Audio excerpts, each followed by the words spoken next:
Hello friends, मैं अमित। आज हम लोग इंग्लिश ग्रामर में देखेंगे कि अगर हम लोग किसी नाउन या एडजेक्टिव में या प्रीफिक्स के रूप में एन या एम यूज करते हैं, एन या एम ऐड करते हैं, तो क्या डिफरेंसेस आते हैं। अगर हम लोग देखेंगे नाउन या एडजेक्टिव में प्रीफिक्स के रूप में एन या एम ऐड करते हैं तो क्या डिफरेंसेस आते हैं। अगर हम लोग किसी नाउन या एडजेक्टिव में एन या एम प्रीफिक्स को ऐड करते हैं तो उसका मतलब होता है उसको उस जैसा बनाना। जैसे अगर हम लोग बात करें पावर मीन्स होता है शक्ति। लेकिन अगर इसी में हम लोग बात करें एम्पावर का मतलब होता है सशक्त बनाना। मीन्स अगर हम लोग किसी नाउन या एडजेक्टिव में एन या एम प्रीफिक्स को ऐड करते हैं तो उसका मतलब होता है उसको उस योग्य बनाना। जैसे हम लोग देखें एबल का मतलब होता है सक्षम, लेकिन इनेबल का मतलब होता है सक्षम बनाना, उस योग्य बनाना। तो हम लोग देखेंगे ऐसे बहुत सारे वर्ड्स। जैसे अगर हम लोग बात करें रिच है एडजेक्टिव, लेकिन इसका एनरिच अगर हम लोग बात करें रिच का मतलब होता है धनी अमीर व्यक्ति, धनी लोग या रिच मैन या रिच हम लोग बात करेंगे तो उसका मतलब होता है धनी अमीर। लेकिन एनरिच का मतलब होता है समृद्ध बनाना। जैसे हम लोग इसके एग्जांपल्स पर भी हम लोग चलेंगे। जैसे हम लोग देखेंगे this course will enrich your knowledge means हम लोग देखेंगे इसका मतलब है कि यह कोर्स आपके नॉलेज को, आपके ज्ञान को बेहतर बनाएगा। समृद्ध बनाना, बेहतर बनाना एनरिच का मतलब होता है। इसी ढंग से हम लोग देखेंगे लार्ज का मतलब होता है साइज में बड़ा। लेकिन एनलार्ज का मतलब होता है बड़ा करना। मीन्स प्लीज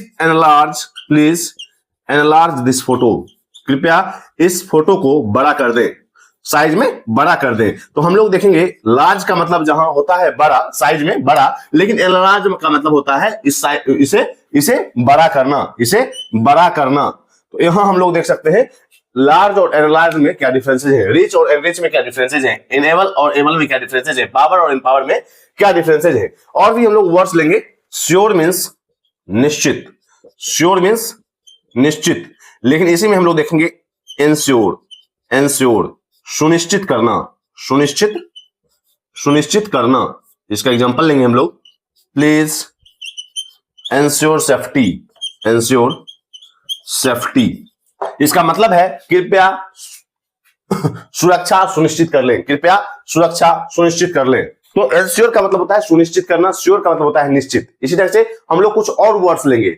अगर हम लोग देखें सबसे पहले हमारा टॉपिक क्या है कि अगर नाउन या एडजेक्टिव में एन या इन प्रीफिक्स को जोड़ देते हैं तो उसका मतलब होता है उसको उस जैसा बनाना, उसके योग्य बनाना। जैसे हम लोग देख सकते हैं पावर का मतलब शक्ति, लेकिन एम्पावर का मतलब सशक्त बनाना। इसी तरह से एबल का मतलब सक्षम, लेकिन इनेबल मीन्स सक्षम बनाना। रिच मीन्स धनी, लेकिन एनरिच मीन्स समृद्ध बनाना, बेहतर बनाना। इसी तरह से लार्ज मीन्स साइज में बड़ा, लेकिन एनलार्ज मीन्स साइज में बड़ा करना।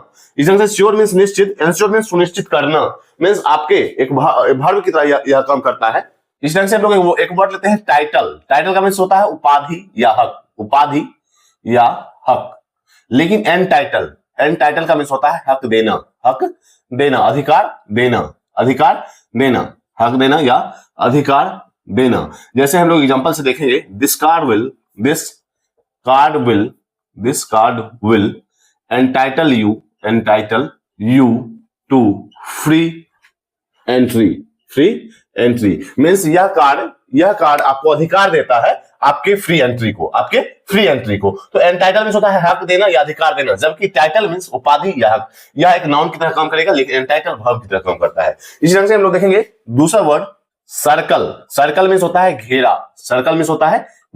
लेकिन एन सर्कल मीन्स होता है घेर लेना मीन्स चारों तरफ से घेर लेना। The police encircled the building. The police encircled the building.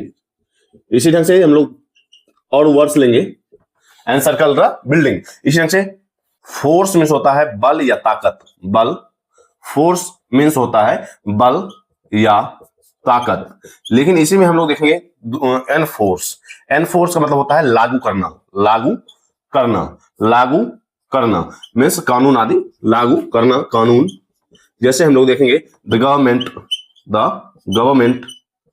एनफोर्सेज the law, enforces the law means सरकार कानून तय करती है, कानून लागू करती है। तो यहाँ हम लोग देख सकते हैं फोर्स का मतलब बल या ताकत, एनफोर्स मीन्स लागू करना, सर्कल मीन्स घेरा, लेकिन एनसर्कल मीन्स घेर लेना, the police encircled the building.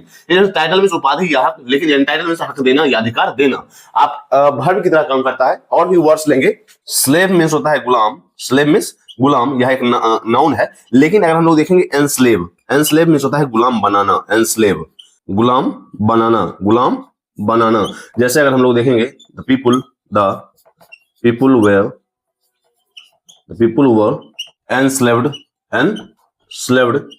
in the past means people को मीन्स लोगों को गुलाम बनाया गया, लोगों को पास्ट में गुलाम बनाया गया। तो हम लोग देखेंगे एनस्लेव का मतलब होता है गुलाम बनना, जबकि गुलाम स्लेव का मतलब होता है गुलाम। इसके और भी वर्ड्स लेंगे, क्लोज मीन्स होता है बंद, क्लोज मीन्स होता है बंद, लेकिन एनक्लोज की बात करें, एनक्लोज की मीन्स बात करें तो होता है घेर कर बंद करना, घेर कर बंद करना, या फिर संलग्न करना, संलग्न करना। जैसे हम लोग देखेंगे एग्जांपल से, please enclose your documents means अपने डॉक्यूमेंट्स संलग्न करें, अपना डॉक्यूमेंट संलग्न करो। तो हम लोग देख सकते हैं एनक्लोज मीन्स होता है घेर कर बंद करना या संलग्न करना। जैसे हम लोग डॉक्यूमेंट संलग्न करते हैं, तो इसी ढंग से हम लोग देखेंगे तीसरा वर्ड रोल मीन्स होता है सूची, रोल मीन्स होता है सूची, लेकिन एनरोल का मतलब होता है नाम दर्ज करना, नाम दर्ज करना। जैसे हम लोग देखेंगे एग्जांपल से, I enrolled in English course, मैंने अपना नाम इंग्लिश कोर्स में दर्ज करवाया। तो हम लोग नाम दर्ज करना या नाम दर्ज करवाना की सेंस हम लोग इनरोल का यूज कर सकते हैं। एनक्लोज का मतलब होता है संलग्न करना, मींस हम लोगों ने देखा कि नाउन या एडजेक्टिव में एन या एम प्रीफिक्स को ऐड करने से उनका मीनिंग होता है कि उसको उस जैसा बनाने, उस योग्य बनाने के सेंस में हम लोग एन या एम प्रीफिक्स जोड़ने से उस वर्ड्स का मीनिंग निकलता है। तो आज तक के लिए इतना ही, मिलते हैं कल। अगर आपने इंग्लिश ग्रामर सब्सक्राइब किया जरूर सब्सक्राइब करें, इससे इंपॉर्टेंट शेयर किए जाएंगे। तब तक के लिए बाय।